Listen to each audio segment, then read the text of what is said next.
கவர்மெண்டோட கூட்டணி ஆட்சியில் இருந்தாலும் புதுச்சேரிய ஒன்றிய அரசு எதிலையுமே கண்டுக்கல என்றது புதுச்சேரி மக்களான உங்களுக்கு நல்லாவே தெரியும். மாநில அந்தஸ்து கோரிக்கையை மட்டுமா கண்டுக்கல, இங்க வளர்ச்சி ஏற்படவும் துணை நிக்கவே இல்லைன்னு கேள்விப்படுறோம். இந்த புதுச்சேரிக்கு இன்னும் மாநில அந்தஸ்து கொடுக்கல. மாநில அந்தஸ்து வேணும்னு கேட்டு பல முறை சட்டசபையில் தீர்மானம் போட்டு ஒன்றிய அரசுக்கு அனுப்பி வச்சுக்கிட்டே இருக்கிறாங்க.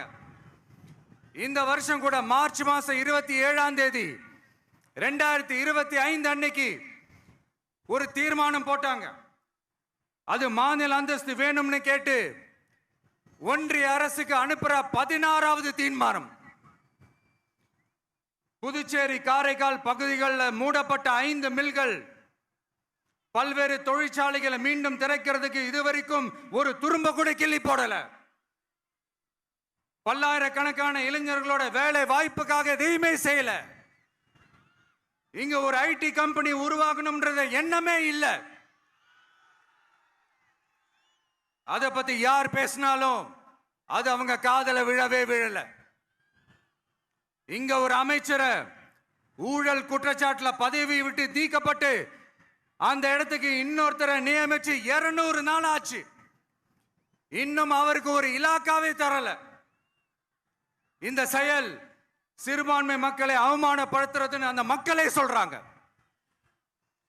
புதுச்சேரியோட முக்கிய அங்கமாக இருக்கிற காரைக்கால், மாகே, ஏனாம் பகுதிகளில் எல்லாம் முன்னேற்றமே இல்லைன்னு அந்த பகுதி மக்கள் சொல்லிக்கிட்டே இருக்கிறாங்க.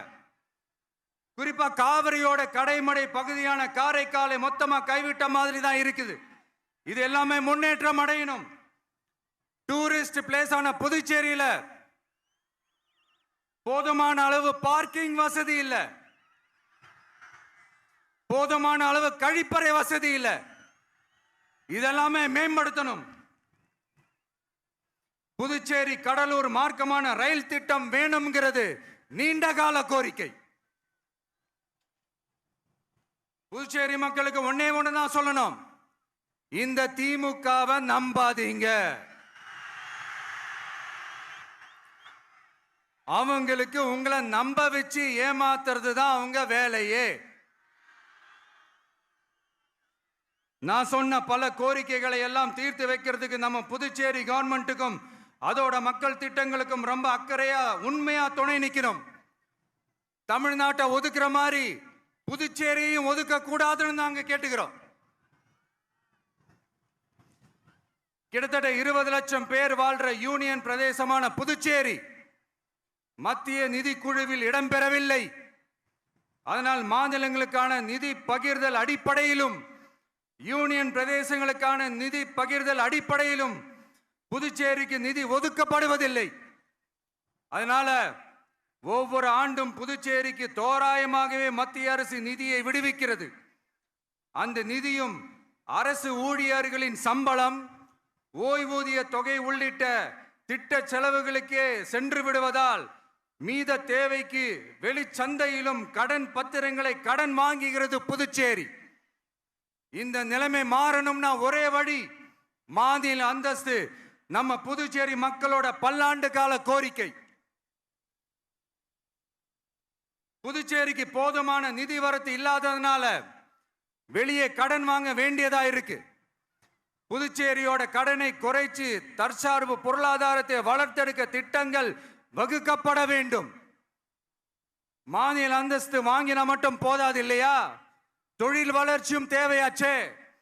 புதுச்சேரி தென்னிந்தியாவின் முன்னணி இண்டஸ்ட்ரியல் ஹப்பாக மாற்ற எல்லா முயற்சிகளும் எடுக்க வேண்டும்.